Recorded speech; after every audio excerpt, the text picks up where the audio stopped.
It's the Brad and John Show. It is the Brad John Show. I forgot to give the date in the last block. Today is August 8th, 2025. This is the B block, the Bravo block, which means we started right around 7:20, and boy, we're late this morning. And you know it's all my damn fault, John. It's all my fault. Everything's my fault. Do you know that? Look at you taking accountability there, Brad. I think that we could have probably been on time if you had just told 3 more Vic Tanny stories.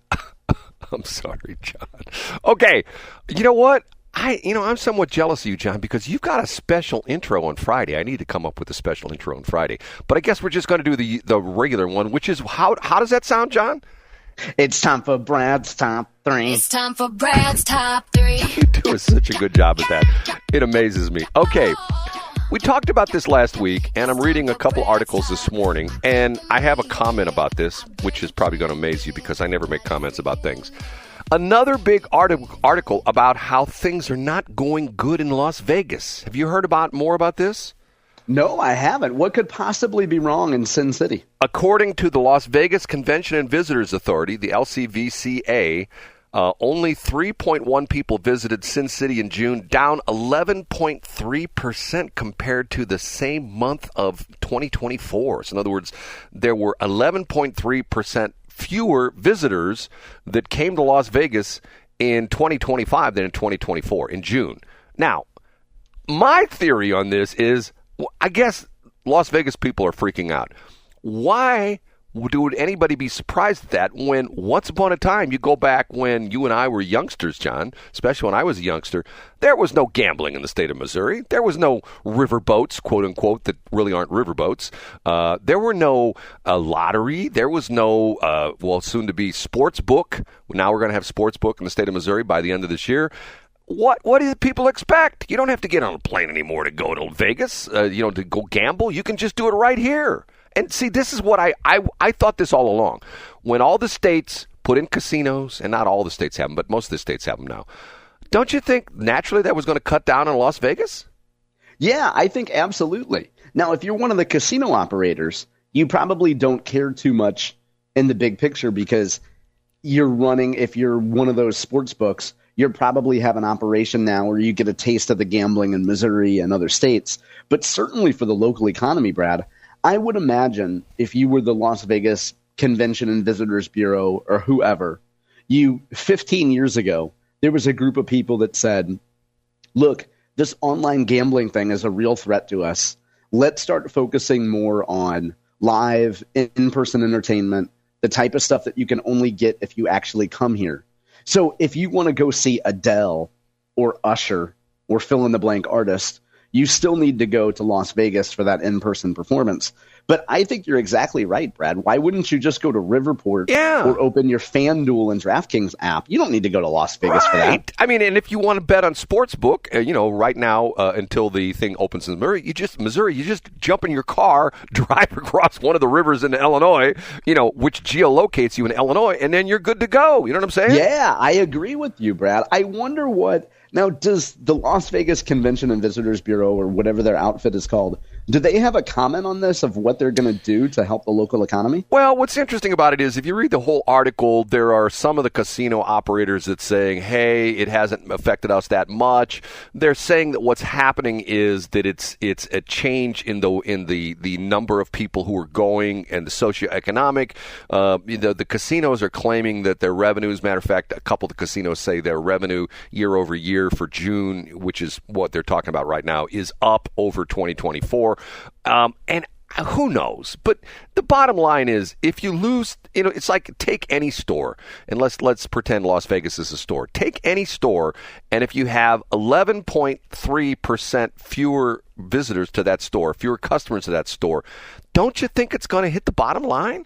Yeah, when the foot traffic is down, any retail operation will tell you that. Right, exactly. That's why a lot of them, have, I don't know if you know this or not, they have the secret little counters that count the number of people that come in the store and stuff like that. But anyway, interesting. Okay, you ready for number 2? Yeah, let's do number 2, Brad. It's time for Brad's number 2. It is. It's time for Sing It Twice. I'm having trouble talking this morning, John. I don't know what that is. Okay, John, I know you probably don't go to the store and buy these products. Do you ever go to Sephora by any chance? I do not. I'm not a Sephora guy, Brad. I can say that I've never stepped into a Sephora as a standalone store or at a Kohl's location. There's a lady, her name is Huda Kattan, Kattan, and she has a line of cosmetics called Huda. And recently, she is a matter of fact, there's a group called Stop Anti-Semitism. They're demanding Sephora stop carrying products from Huda Beauty after its founder posted a TikTok rant in which she blamed Israel for causing every world war, 9/11, and even the October 7th Hamas terrorist attack. She's saying it's the Jewish people's fault. Now, the interesting thing about this is, when I read this article, I thought to myself, now hold it. She's blaming Israel. She's saying both world wars, World War I, World War II, all these other things, 9/11 and October 7th, were all caused by the state of Israel.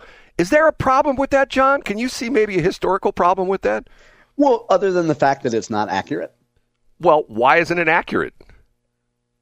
You tell me, Brad. Because Israel wasn't created until after World War II. That's right. Was it 1947? When was that? Yes, there was no Israel in World War I. You're right. There was no. Maybe she just means the Zionists overall, Brad. Maybe she means the Trilateral Commission.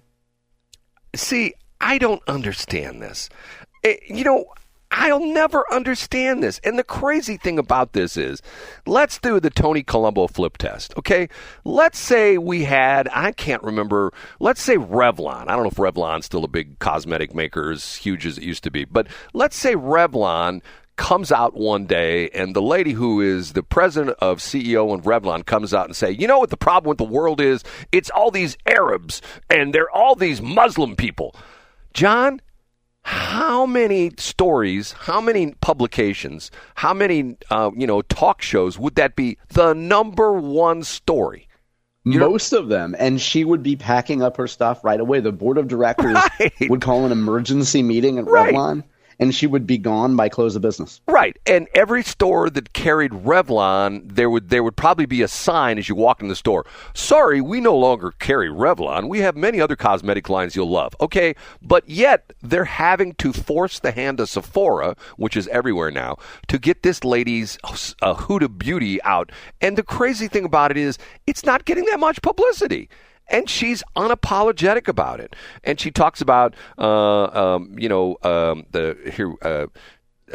won't read this whole thing, but she's talking about that.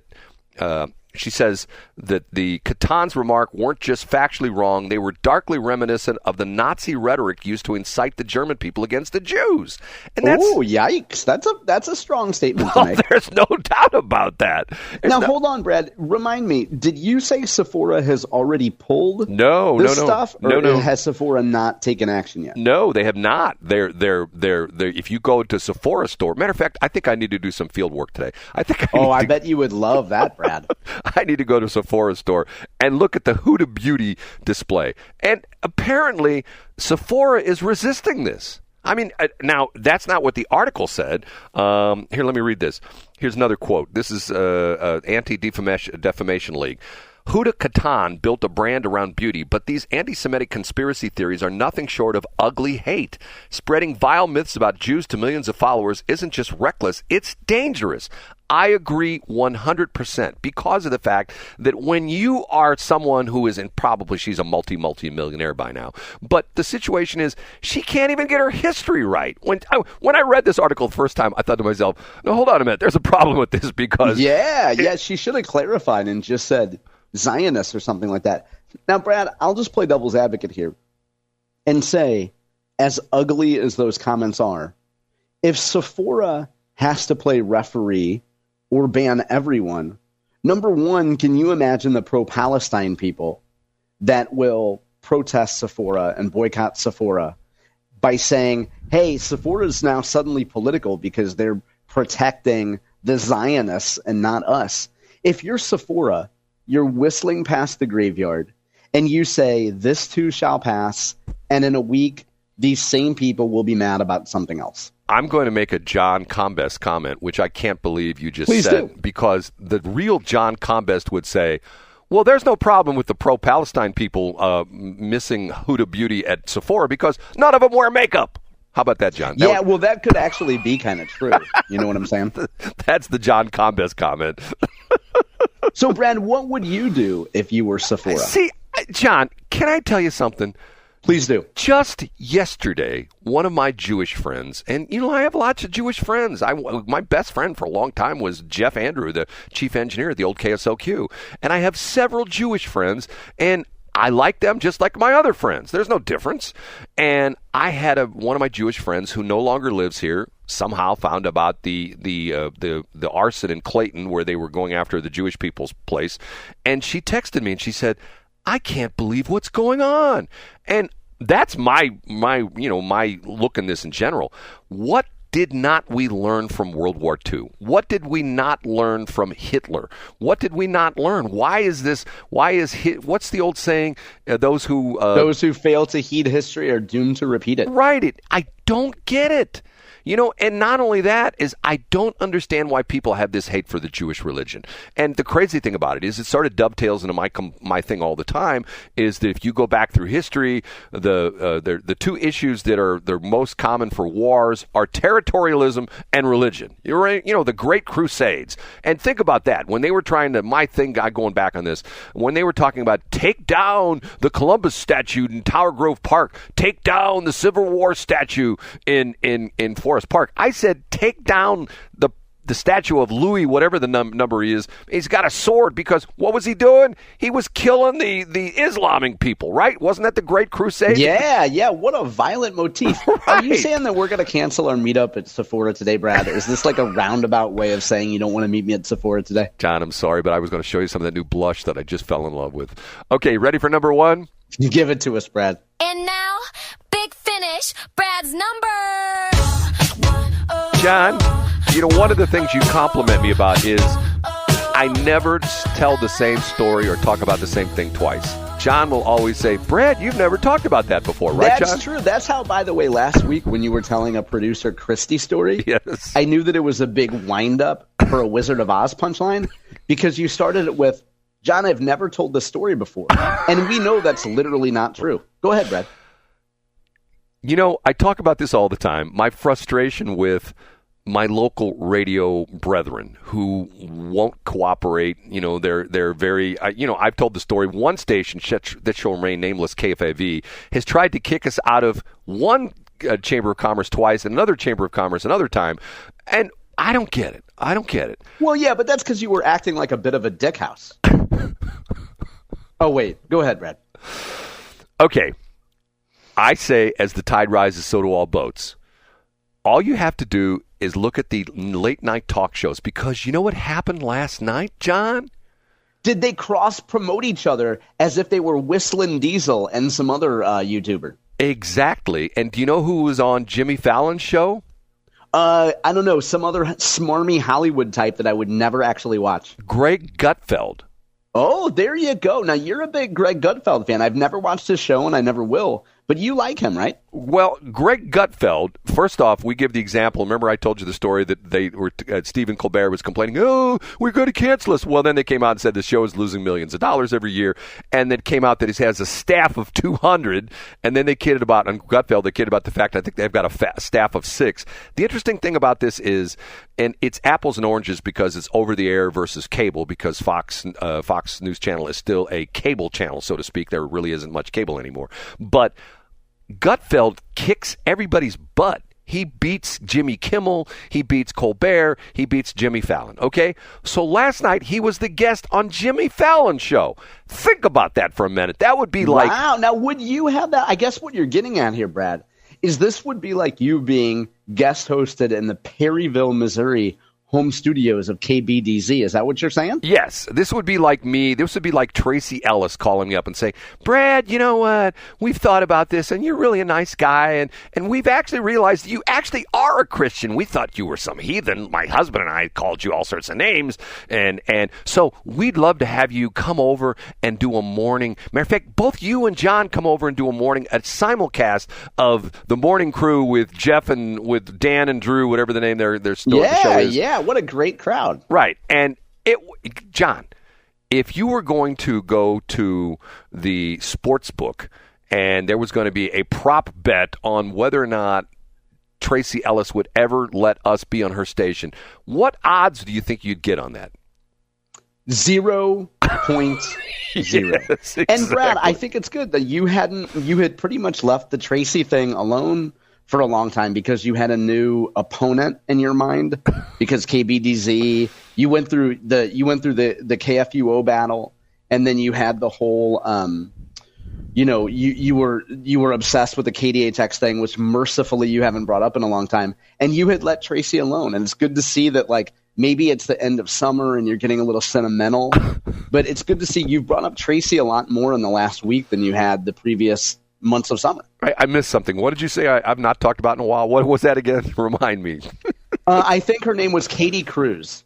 Oh, and no, you no. can listen to her on KBDZ, Brad. Oh, no, Katy Kruze is a wonderful woman. I mean, I've got, at least I think I do. know. You're quite fond of her. Well, yes. And when she used to I'm be... just trying to get you off the Tracy thing, Brad. It's so easy to give you another shiny object. Brad, do you know Katy Kruze? Like, is she easy on the eyes for a woman her age? Yes, very easy on her eyes. And matter of fact, probably, I don't know what it was, about 10, 12 years ago when she was still working for Emmis, and she was on K-Hits, which is gone. And from time to time, she would be on the Dave Glover show. They had her on for like a month or two, almost every show, because of the fact that she was talking about leading up to her surgery and then her post-surgery. And you know what the surgery was, John? Yeah, I think she probably got implants and they weren't below the waist. Yes, exactly. She got breast implants, and they had her on talking about why she did this, why she was going to do it, and then they had her on after she had the surgery and things, stuff like that. And I thought it was interesting because of the fact that most women would never come out and talk about that. You know what I mean? It's one of those things that most women would never say, yeah, I got breast implants. You know, it's Where are you at on bolt-ons, Brad? Have you, how do I say this politely? Do you have first hands experience with them? Yes, I do, and they look great. Trust me, John. and they're fantastic. Right. And people will say, Brad, there's something different about you. And I go, I can't remember what that is. I don't know. There you go, Brad. Okay, it's time for us to take a break. It's about time.